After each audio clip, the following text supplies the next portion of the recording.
Hi, welcome to part number 2 of our basic debate instruction series. And today we're going to talk about the stock issues, the issues that occur in every debate. I'm Alfred Snider. I'm the Edwin W. Lawrence Professor of Forensics at the University of Vermont.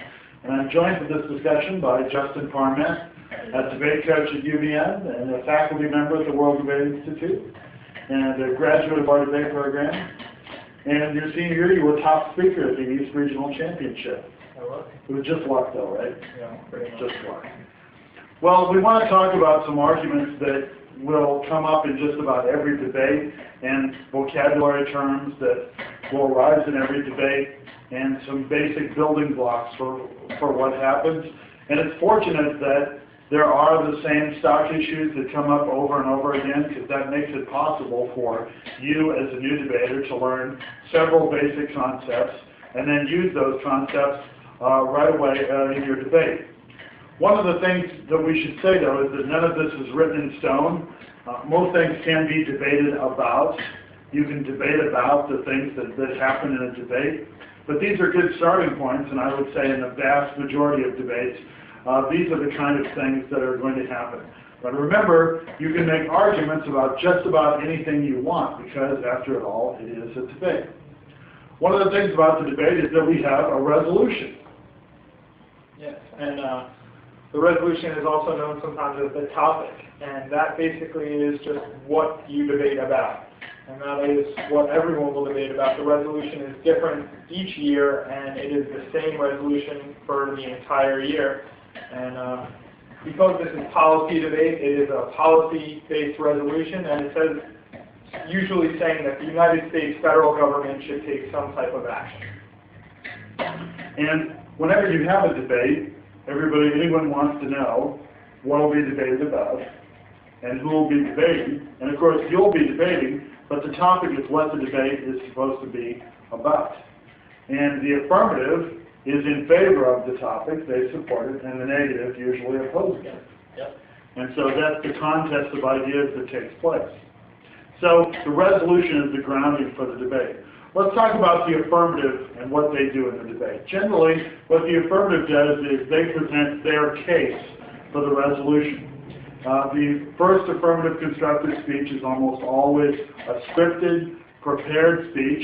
So a lot of novices like to be first affirmative so that they have at least a constructive speech that's prepared. It's clearly organized.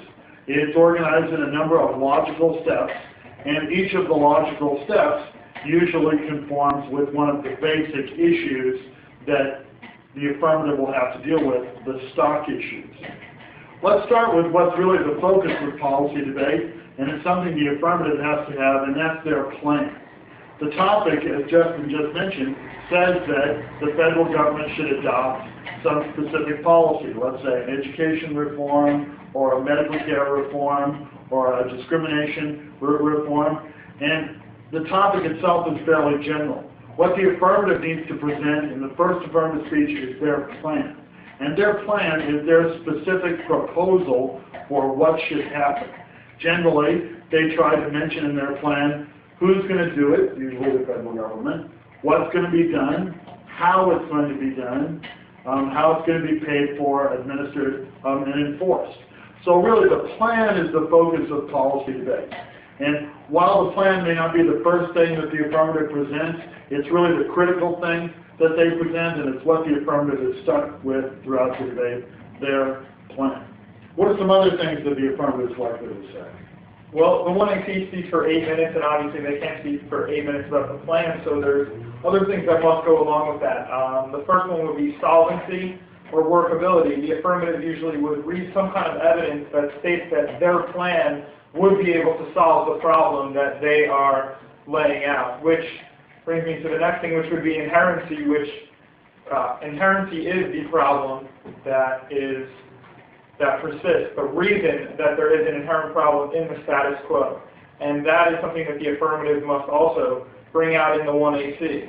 Additionally, other than inherency and the solvency, the affirmative needs to have some kind of advantages, some significant reason why it would be a good idea for them to do the plan. This is an explanation of the beneficial outcome of the proposal of the plan that the affirmative is laying out. So every first affirmative will generally say that there's a problem. There's a problem in the status quo, that's the inherency. Right? Yeah. And that they will present a plan Yeah. which shows that how they think they can solve that problem. And then they'll try to prove that their plan will solve that problem. Yeah. Now, sometimes, Justin, people have contentions, and sometimes they have advantages, Yeah. and there are many different ways to have an affirmative speech, but do they all have to have these basic components? Yeah, whether you have it in your 1AC as contentions, observations, advantages, however you hear it, that's not as important as making sure that everyone has a plan in their 1AC, there's inherency, there's solvency, and some kind of advantages as well. Mm-hmm. So, and that's not just something that's strangely involved with just debate. If you were deciding whether you would buy a house, for example, you would say, do we need a new house, right? Is there any way that we can live in our current house, right, and get by? And if not, then you would look at a new house that you might buy and ask if that house met your needs. Yeah, if So it's workable, yeah, pay for it. that's the basic logical process that happens anytime you're proposing some new action. Now, one of the things that the negative will try to do is attack the affirmative case. And so it's the affirmative's verb to show there's a problem, there's inherency, to have a plan, and to say that their plan will solve the problem. But it's likewise the negative's burden to attack the affirmative case, to show that there isn't a problem now, that the problem could be easily solved now, or that the affirmative plan simply would not work. And probably the major negative argument that people use is the negative solvency argument that shows that the plan won't work. Because you can't get credit for a problem you don't solve. Right? You could have an affirmative case could have a really big problem, but they don't get credit for identifying a big problem. They have to get credit for solving that portion of the problem. So the negative will generally attack the affirmative case and just to deny what they've shown. Deny that there's a problem, deny that it will work. Of course, the negative can do a lot of other sort of micro things in attacking the affirmative case. They could attack their evidence. And what are some of the things they could say about the evidence of the evidence? You can make arguments maybe against the authors in the evidence, attacking the qualifications. Maybe, they're reading evidence from a biased source or something, and you could point that out as another type of argument. Or as often happens, the evidence doesn't necessarily prove the argument that the debate team is using it for. Right. They may be making an argument off of a piece of evidence, and the evidence just doesn't say it, and you need to point that out in a debate and attack their evidence on that level. Mm-hmm. Most judges, a vast majority of judges, expect the negative team to attack the affirmative case straight up, and you should always try to do that, if for no other reason than to meet their expectations. Yeah. All right, well, we have an affirmative case, and we attack the affirmative case. Now, there are other issues that come into play in almost every debate as well. Yeah. One of those issues would be topicality. And we have already said that the resolution is also known as the topic, and something the negative can do in their first negative speech is attack the affirmative plan, saying that their plan is not topical to the resolution. It's not a good representation of the topic. And there's a couple of things that the negative needs to do when they're saying that the affirmative team is not topical. And the first is they need to decide what part of the resolution the affirmative does not meet, and they need to have a definition of that word. They need to define the words that they don't think the affirmative is meeting. Once the negative, and the negative is the one who introduces the topicality attack, says that here's our definition of a critical term in the resolution. Let's say educational reform. Yeah. Right? And that would be an example. If the affirmative case says that all students should be vaccinated and that will improve their health, the negative could argue that that's not an education reform. That's a health issue. Yeah, it's a health reform. The first thing they'd have to do is then read a definition of educational reform, and then they would have to explain why the affirmative doesn't meet that definition. And that's called the violation. So the first step in any topicality argument, as Justin indicated, is to define the word or phrase that will be at issue. The other one is to explain how the affirmative plan, and it's the plan that has to be topical or not the affirmative case, but the plan, to explain how the plan itself violates that definition. So you would explain that an educational reform is one that's about academic achievement and learning, and the affirmative plan vaccinates students, and that's not about academic achievement. It's not about learning, so it's not an educational reform. One of the other things that the negative will have to do is to explain why their interpretation of this word is good, why it's preferable. And these are generally known as the standards. You explain why your interpretation of the resolution is good and why it should be accepted. Have no doubt, the affirmative will disagree with you. They will answer this.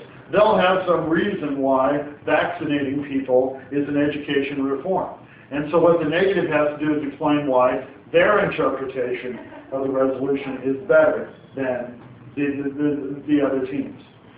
One has to remember that this can be a sticky business because we're really arguing about the meanings of words and the meaning of meaning, and it gets into be a semantic dispute. The thing to remember is that you don't have to prove that your interpretation of the resolution is the be-all and end-all of human knowledge, but you do need to prove that it's better than theirs. The final thing that comes up in any topicality argument is that topicality is supposedly a voting issue. What we mean when we say voting issue is that the whole debate would be decided on those grounds. So the whole debate can turn on the topicality argument. The negative can win the entire debate right here. And it makes sense. For example, if you're a student in my American history class, and I assign a paper about the War of 1812, right? A paper about the War of 1812. And you hand in a paper to me on the war in Vietnam, what kind of grade do you think you'll get? Probably a big fat F. Probably an F, because you didn't do the assignment. Yep. You were supposed to write about the War of 1812, then you wrote about the war in Vietnam. The same thing with the debate round. You're supposed to debate about the topic. And when the negative proves that you don't, then the affirmative loses the debate. Now, don't worry. This will not usually be an open and shut case. For example, you could write a paper explaining that, you know, the war in Vietnam and the War of 1812 have a lot of things in common. And learning from one, we can find out about the other. And that's the kind of thing that the affirmative will do. They'll have their story. But remember, topicality is a way for the negative to win the debate. What that means is if the negative doesn't have anything else to say, they can focus on topicality. And it also means that the affirmative must address and answer topicality at all times in the debate. Otherwise, it's an easy way to lose. Yes, when you're thinking of an affirmative case to run, you should always be ready to have your topicality story while you are topical of the resolution. Mm-hmm. There are some other arguments that are introduced in the debate, and usually they're introduced by the negative. The affirmative has their case, and that's really their position for the resolution.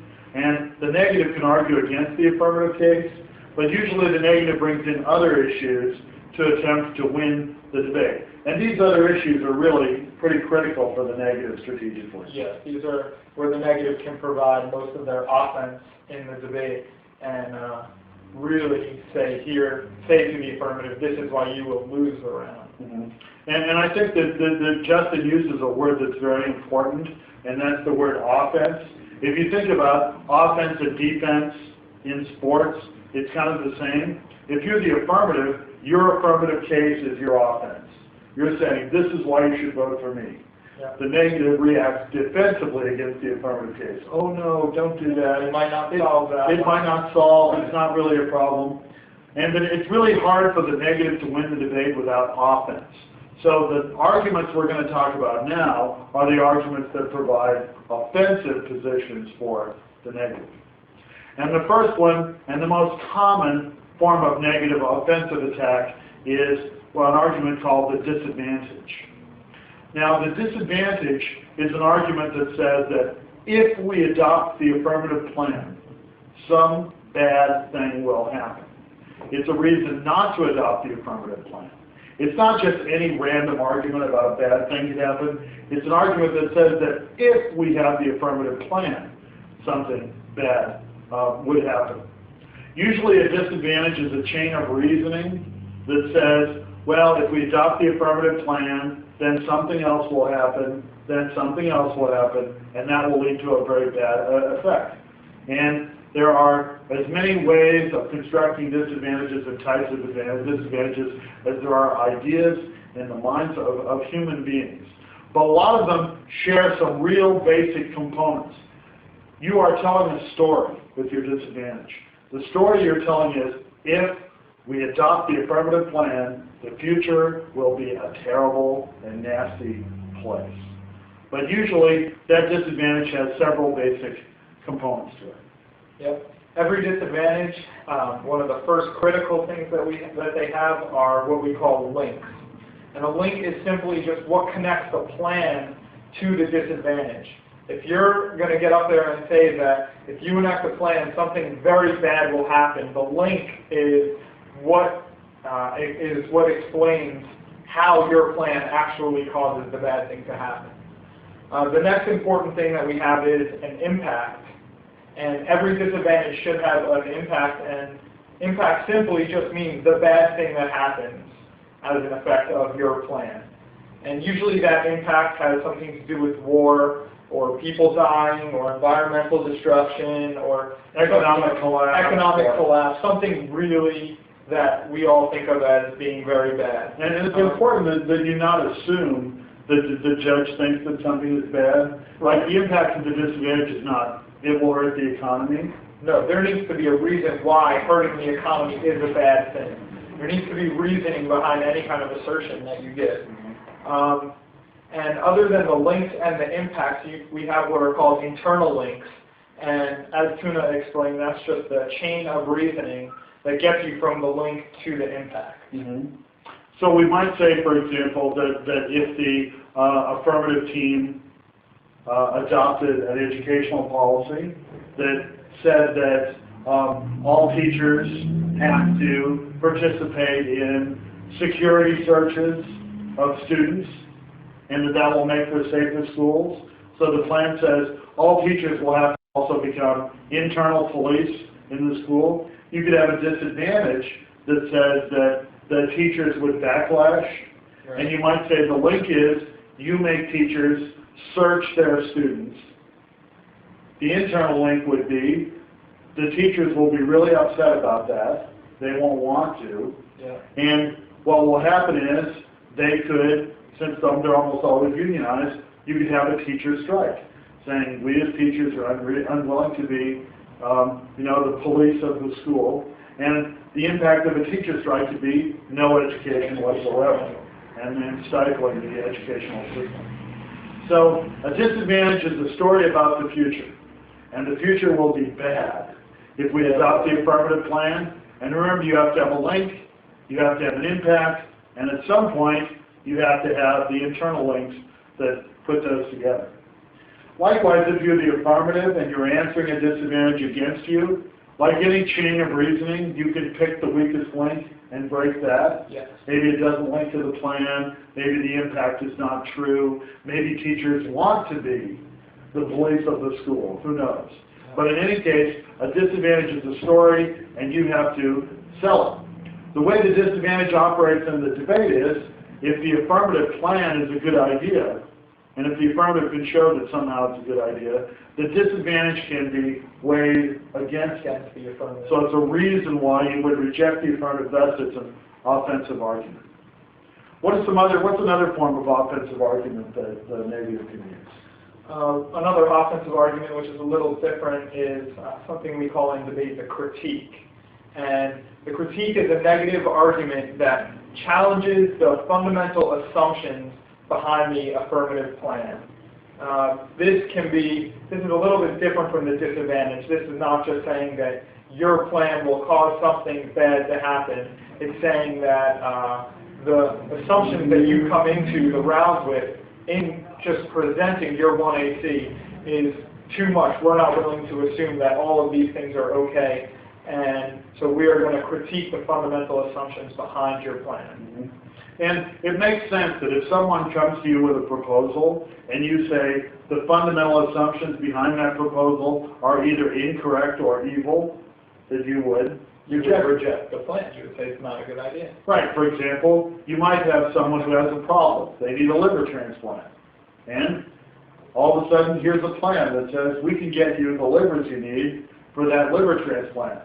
You might critique that to the extent that the liver was taken from, somebody who was killed so that they could get the liver, or that it was purchased from someone who was poor, or that it was taken from a prisoner who was executed, and he was executed just so they could take the liver out. So, that's an example of where you can say the fundamental assumption is, yeah, I need a liver transplant, but it's not a good idea to have other people murdered so that you can get your liver transplant.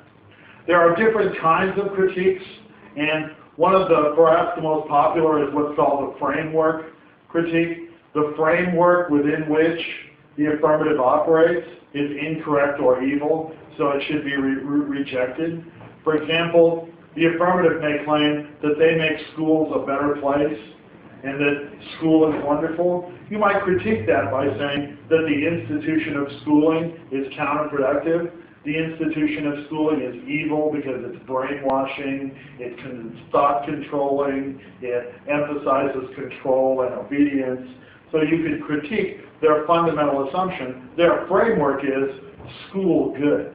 And if you can critique that, then that could be a powerful argument against it. And there are all kinds of things that affirmatives will assume that you can critique. And I think it's the essence of debate that you learn to critique things like school, economic growth. Yeah, the critique allows you to challenge basic assumptions that you might think are good now, or you might think are good after, but it just allows you to challenge basic assumptions that we have and are taught to believe. The other form of a critique is a resolutional critique. If there's some word in the resolution that you can develop a critique of, for example, the resolution uses the term federal government, and you provide a critique to show that the federal government is an unwise, counterproductive, and evil way to solve our problems, that states or localities will be better. That could be a sort of resolutional critique, but you're sure to have a link to the critique because it's in the resolution. There's another kind of critique that's unique to what happens in the debate itself, and that's very thought-provoking. And that would be what's called the language critique, also known sometimes as discourse critique. And this is when the affirmative reads their plan, and there might be one of the best examples is a sexist language critique. Their affirmative plan, all of their evidence is saying, we should do this, it would be better for man if this happened, he should do this, he should do that, and completely excluding the female voice altogether. You can then critique the affirmative language saying your language is sexist, and because of that language you should be rejected. Racist language and homophobic language and all kinds of pro-violent language. Right. So that it gives a chance for you to respond, not necessarily to the policy that your opponents are proposing, but the language that they use. Yes, you're saying that, if you're going to propose a policy and your language is flawed and for a certain reason, if it's sexist or racist or something like that, then you should be rejected for that. You should think about the language you use because, the way we talk, the words we use do have meaning, is what that argument is saying. Okay, so the disadvantage says that if we adopt the affirmative plan, something bad will happen. The critique says that the basic assumptions of the affirmative are incorrect, counterproductive, or evil. And another offensive negative argument that can be introduced into the round is called the counterplan.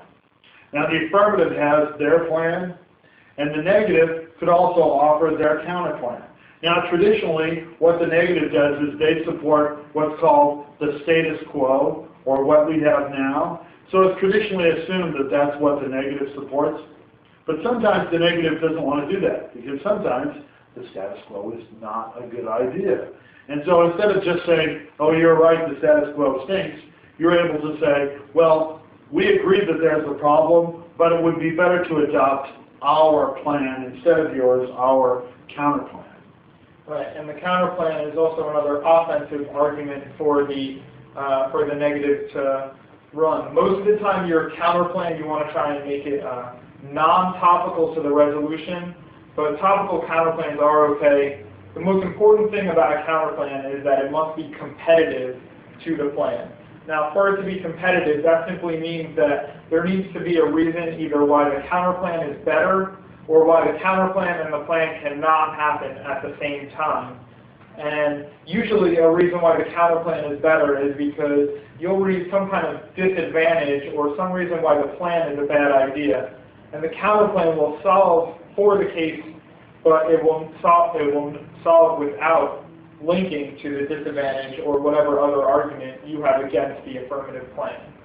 One way to think about competition is that the counter plan has to be a reasonable alternative to the affirmative plan. For example, if the affirmative plan said we should go to dinner, and the negative counter plan said we should go to the movie, it's not really a reasonable alternative because we could go to dinner and go to the movie. Yeah. But you could make the counter plan of going to the movie competitive. You could say that we don't have enough money to go to both, so we should go to the movie instead. We should just go to the movie. Or you could have what Justin was saying, a disadvantage to the counter plan. That place where we go eat all the time, people have been getting food poisoning. That would be a disadvantage to the affirmative. It would apply to going to dinner, but it wouldn't apply to going to the movie. So the most important thing to remember about the counter plan is that it should be competitive. The other thing to remember is it should be a better idea. It should be better. It should address competitive in a good way. It should have a good, it should hopefully address part of the affirmative problem and also not link to any of the disadvantages. So just ask yourself that and think about the example of going to dinner and going to the movie. And if you can think of a reason why it would be a bad idea to do both, then you're well on your way to making your counter plan competitive. Yeah. Judges will be tough on this. And affirmatives will try to think of ways in which, oh no, we can come up with enough money to go to both the movie and go to dinner, or no, they don't have food poisoning there anymore. So the affirmative will try to think of ways in which both can be done. And if the affirmative can show that there's no reason we can't do both, then the counterplan is defeated. It's not competitive and it's not defeated. Those are some of the standard stock issues that are involved in the debate. The debate's about resolution. The affirmative presents their case. And in their case, they say there's a problem. They explain why the problem persists in the status quo. They present a plan, and then they explain why the plan solves that problem. The other thing that the negative will do then is to attack the affirmative case, and those are their defensive arguments. Yeah. And then after that, we have the offensive arguments for the negative, which is the disadvantage. And the disadvantage has to link to the affirmative plan and has to show a chain of events, which are internal links, to get to an impact, which is the bad thing that happens. We also have the critique, which challenges the basic assumptions behind the plan. There are resolutional critiques, framework critiques, and language critiques. And we also have the counterplan, which must be competitive in order to be able to defeat the affirmative. Mm-hmm. And a lot of times the negative can use a combination of these. They don't the negative will have some case attacks, topicality argument. They would have a disadvantage, maybe a counterplan, maybe a critique. But hopefully they all work together and don't contradict each other and provide a reason to vote against the affirmative. So those are the stock issues. And they come up at every debate. And they can be your friends or they can be your enemy. And we urge you to get to know them so that you can use them and you'll be on your way to debate success. Thanks a lot, Justin. Yeah, no problem. Thank you. See you later. Goodbye.